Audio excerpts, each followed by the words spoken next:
Hi friends, welcome to Foxify Media. നമ്മൾ കുറച്ചായി സിനിമയ്ക്ക് പോയിട്ട് കുറച്ചായി സിനിമയെ കുറിച്ച് നമ്മുടെ വീഡിയോസ് വന്നിട്ടും കുറച്ച് ഗ്യാപ്പായി. ബട്ട് ഇന്ന് ഞാൻ ഒരു സിനിമ കണ്ടു, സംഭവം അധ്യായം 1. ഡയറക്ടർ ജിത്തു സതീശൻ തന്നെയാണ് എൻ്റെ ഡയറക്ടറും റൈറ്ററും. മലയാള സിനിമയുടെ ലെവല് മാറുന്നു. ഒരു ഇംഗ്ലീഷ് പടം, ഫിക്ഷൻ പടം, ഒരു മിസ്റ്റീരിയസ് ത്രില്ലർ, അതായത് മിസ്റ്ററി ത്രില്ലർ എന്നൊക്കെ പറയാൻ പറ്റിയ വെറൈറ്റി പടം. അതായത് ഇങ്ങനത്തെ പടങ്ങൾ മലയാളത്തിൽ വരണം, ഇനിയും വരണം. കോൺസെപ്റ്റ് തന്നെ മാറി. അതായത് എനിക്ക് പടത്തിനെ കുറിച്ച് പറയാനാണെങ്കിൽ ഇതിന്റെ ഇൻട്രോയില് ഒരു ഇൻട്രോ ഷോട്ടുകളുണ്ട്, ഒരു മദാമയും കാര്യങ്ങളൊക്കെ ആയിട്ടുള്ളൊരു സാധനമുണ്ട്. അത് ഭയങ്കര രസമായി. ഭയങ്കര രസം എന്ന് പറഞ്ഞാൽ ഞാൻ വണ്ടറടിച്ചിരുന്നു. കാരണം ഇങ്ങനത്തെ പടങ്ങൾ നമ്മൾക്ക് ഇഷ്ടമാണ്. ഇങ്ങനത്തെ പടങ്ങൾ മലയാളികൾ ഡിസർവ് ചെയ്യുന്നുണ്ട്. ഇങ്ങനത്തെ നല്ല നല്ല സിനിമകൾ ഡിസർവ് ചെയ്യുന്നുണ്ട് നമ്മൾ മലയാളീസ്. ഇങ്ങനത്തെ പടങ്ങൾ ഇനിയും വരണം എന്നാണ് ഞാൻ എൻ്റെ പേഴ്സണലി പറയുന്നത്. അപ്പൊ ഇന്ന് ഞാൻ പറയാൻ പോണത് സംഭവം അധ്യായം 1, അതിനെക്കുറിച്ചുള്ള എൻ്റെ അഭിപ്രായമാണ്. ഈ സംഭവം അധ്യായം 1 എന്ന് പറഞ്ഞപ്പോഴേ എനിക്കറിയായിരുന്നു ഇതിന് ഇനി അധ്യായം 2 എന്നൊരു കോൺസെപ്റ്റ് ഉണ്ടാവും. അത് നമുക്ക് ഓൾറെഡി ഊഹിക്കാലോ. എനിക്ക് നല്ല നോർമൽ കോമൺ സെൻസ് ചിന്തിച്ച് കഴിഞ്ഞാൽ നമുക്ക് മനസ്സിലാകും.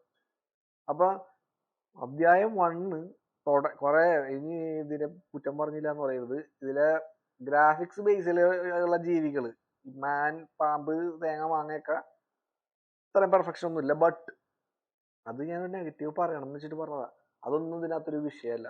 ഈ സിനിമയിൽ നമ്മുടെ ആസിഫ് അലിയുടെ അനിയൻ ആണ് ആക്ടർ, നടനായിട്ടുള്ളത്. പക്ഷെ ഈ സിനിമയിൽ എൻ്റെ അഭിപ്രായത്തിൽ ഇതിൽ നടനോ നടിക്കോ അല്ല ഇതിലെ പ്രധാനം. അതേപോലെ തന്നെ ഇതിലെ ക്യാമറ എടുത്തേക്കുന്നതും വളരെ സിമ്പിളായിട്ട്, കുറെ സ്റ്റാറ്റിക് ഷോട്ടുകളും വളരെ നോർമൽ, നല്ല സിമ്പിളായിട്ടാണ് ഇത് ചെയ്തേക്കുന്നത്. അതായത് എഡിറ്റിംഗ് സ്കില്ല് കാണിക്കുന്ന കാര്യമോ അല്ലെങ്കിൽ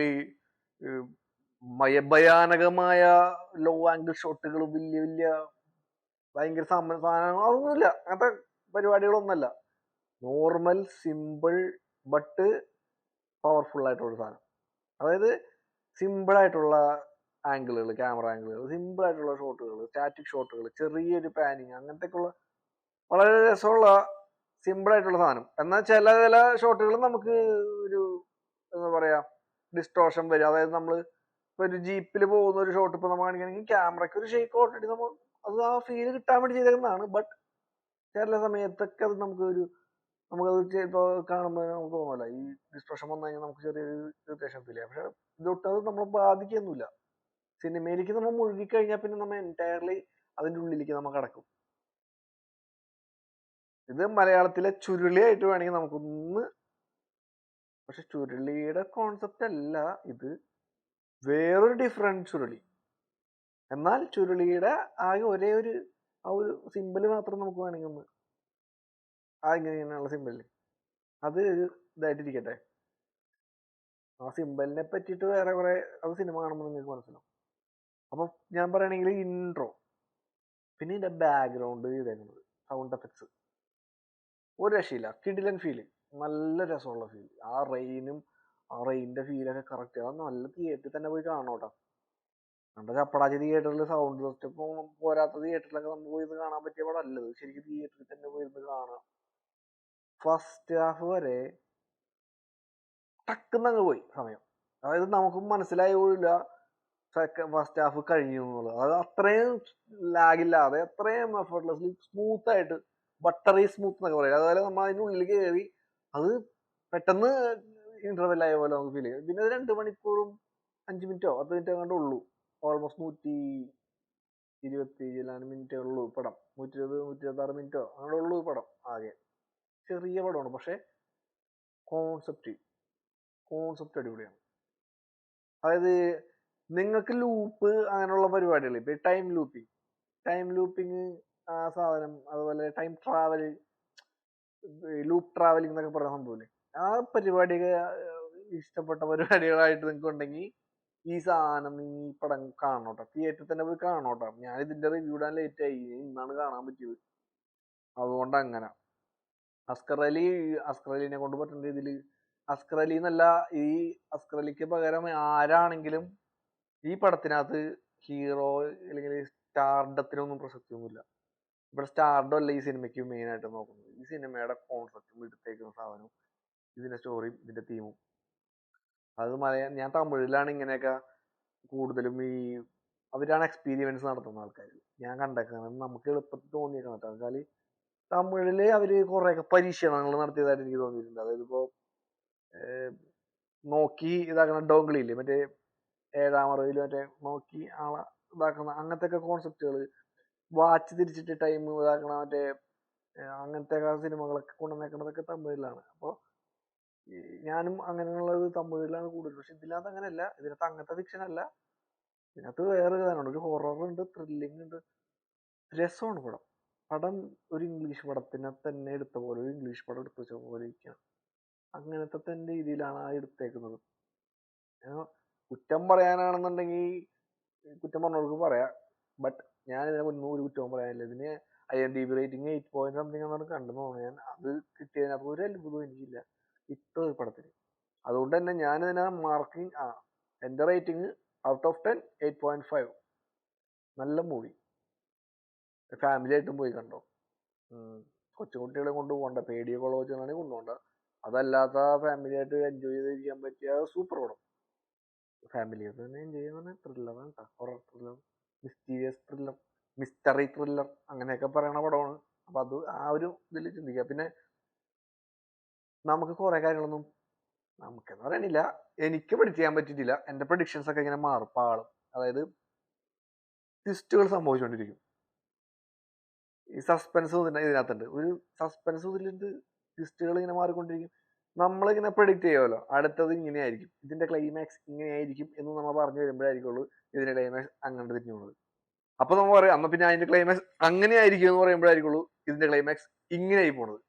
അതുകൊണ്ട് നമുക്കത് ഇങ്ങനെ ഇനി എന്താണ് സംഭവിക്കാൻ പോണേ എന്ന് നമ്മളങ്ങനെ ക്യൂരിയസ് ആയിട്ട് ഇരുത്തി നമ്മളാ സീറ്റ് എഡ്ജ് ത്രില്ലിംഗ് ഒന്നും പറയണില്ലെങ്കിലും ഓൾമോസ്റ്റ് സീറ്റ് എഡ്ജ് ത്രില്ലിംഗ് തന്നെയാണ്.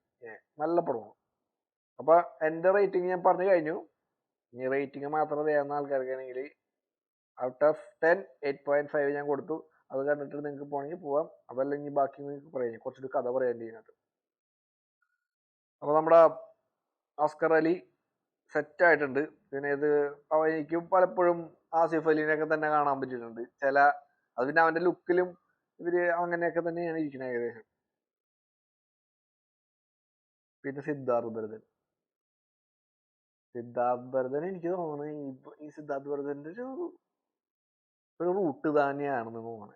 അത് ബ്രഹ്മയുഗത്തിൽ നമ്മൾ സിദ്ധാർത്ഥ് ഭരതന്റെ ഒരു പെർഫോമൻസ് കണ്ടുണ്ടല്ലോ. ഇതിലും സിദ്ധാർത്ഥ് ഭരതന് ഇമ്പോർട്ടന്റ് റോൾ ഉണ്ട്. എന്നാ പുള്ളിക്ക് ആകെ 4 ഷോട്ടോ കൊണ്ടുള്ളൂ. പക്ഷെ ഭയങ്കര ഇമ്പോർട്ടന്റ് റോളുമാണ്. ഇതിനെന്തായാലും ഒരു സെക്കൻഡ് അധ്യായം 2 വരട്ടെ എന്നാണ് എന്റെ ആഗ്രഹം. വരണം. പിന്നെ വിനീത് കുമാർ ഒരു റഫ് ആൻഡ് ടഫ് ആയിട്ടുള്ള ഒരു ക്യാരക്ടറാണ് ചെയ്തേക്കുന്നത്. ബട്ട് ചില കാര്യങ്ങൾ നമുക്ക് ഡൈജസ്റ്റ് ആവില്ല. അതിപ്പോ പാർട്ട് ഓഫ് ദ മൂവി, സിനിമയാണ്, അവിടെ നിന്ന് നടക്കാം. അപ്പൊ വിനീത് കുമാറും പക്ഷെ അവനെ റോളും ഭംഗിയായിട്ട് ചെയ്തിട്ടുണ്ട് കേട്ടോ. അതായത് വിനീത് കുമാർ സൂപ്പറായിട്ട് ചെയ്തിട്ടുണ്ട്. ഒരു തരത്തിലും നമുക്ക് അങ്ങനത്തെ പ്രശ്നങ്ങളൊന്നുമില്ല. ഇനി ലൂപ്പൊക്കെ നല്ല രസമാണ്, അതിങ്ങനെ കണ്ടിരിക്കാനായിട്ടൊക്കെ അടിയാണ്. പിന്നെ ടൈറ്റിൽ അനിമേഷൻ, അതായത് സിനിമ ടൈറ്റിൽ അനിമേഷൻ ഉണ്ടല്ലോ, അത് അത്ര വലിയ രസമായിട്ടൊന്നുമില്ല. അത് ഞാൻ ഇങ്ങനെ പറയാന്ന് വെച്ചാൽ ഗ്രാഫിക്സ് പരമായിട്ടുള്ളതിൽ പറയണം കേട്ടോ. ബേസിക്കലി ഞാൻ ഗ്രാഫിക്സിന്റെ ആളായതുകൊണ്ട് ടൈറ്റിൽ അനിമേഷൻ കാര്യങ്ങളൊക്കെ കുറച്ചുകൂടിയൊക്കെ നന്നായിട്ട് നല്ല ചെയ്യായിരുന്നു. സൗണ്ട് ഡിസൈൻ പൊളിച്ചു, രക്ഷയില്ല. ഇന്റർവെൽ പഞ്ച് കൊണ്ടുപോയി നിർത്തണതൊക്കെ ഒരു ഷോക്കിങ്ങിലാണ്. നമ്മൾ കൊണ്ടുപോയി ഇന്റർവെൽ പഞ്ച് കൊണ്ടുപോയി നിർത്തണത് ഷോക്കിങ് സെറ്റപ്പിലാണ് തോന്നുന്നത്. നമ്മളിങ്ങനെ എന്ന് പറഞ്ഞ് നിൽക്കുന്ന സമയത്തായിരിക്കും ഇന്റർവെൽ ഉണ്ട്. ഇന്റർവെല് കഴിഞ്ഞിട്ട് പിന്നില്ലേ ഒരു 15-20 മിനിറ്റ് എന്താ നടക്കണേ, എന്താ സംഭവിക്കണേന്ന് അറിയാണ്ട് നമ്മള് അപ്പുറത്തെ സീറ്റിൽ ഇപ്പുറത്തെ സീറ്റിലിരിക്കുന്ന ആൾക്കാരോട് ചോദിക്കും, എല്ലാം മനസ്സിലായോ ഇങ്ങനെ ചോദിക്കേണ്ടി വരും നമ്മ. കാരണം ഈ ലൂപ്പ് കിടന്ന് ഇങ്ങനെ കറങ്ങി നമുക്ക് നമ്മളെ ലൂപ്പിപ്പെട്ടിട്ട് നമുക്ക് ഇതിലിപ്പോ ഒറിജിനൽ ആണോ, ഇതാണോ യാഥാർത്ഥ്യം, അതാണോ യാഥാർത്ഥ്യം എന്നൊക്കെ മനസ്സിലാവാത്ത രീതിയിലേക്ക് നമ്മളിങ്ങനെ പോയിക്കൊണ്ടിരിക്കും. ഇങ്ങനെ ലൂപ്പ് അടിച്ചുകൊണ്ടിരിക്കും. ഭയങ്കര രസമാണ് അത്. എക്സ്പീരിയൻസ് ചെയ്യണം കേട്ടോ. തിയേറ്ററിൽ തന്നെ പോയി കാണണം കേട്ടോ. അതേ OTT കണ്ട് മൊബൈലൊന്നും കണ്ട് നശിപ്പിച്ച വിലയായിട്ട് അവിടെ തിയേറ്ററിൽ പോയി കാണാം. അല്ലെങ്കിൽ അത്രത്തോളമുള്ള നല്ലൊരു ഹോം തിയേറ്റർ ഒക്കെ വെച്ചിട്ട് വീട്ടിൽ അതുപോലെ സെറ്റ് ചെയ്ത് വലിയ TV-യിലൊക്കെ ഇരുന്ന് കാണും. നൈസായിരിക്കും. അങ്ങനെയൊന്ന് കാണോട്ടോ ആ ഫീലില്. അങ്ങനത്തെ പടമാണ്. അപ്പൊ ഇത്ര ഉള്ളു എനിക്ക് പറയാനായിട്ട്. എനിവേയ്സ്, കുറച്ച് നാൾ കൂടിയിട്ട് ഇട്ടേക്കണ ആ വീഡിയോ ആണിത്. അപ്പൊ ലൈക്ക് ചെയ്യേ, കമന്റ് ചെയ്യേ, എന്താന്ന് വെച്ചാൽ നിങ്ങളുടെ ഇഷ്ടം. സബ്സ്ക്രൈബ് ചെയ്യാൻ മറക്കരുത്.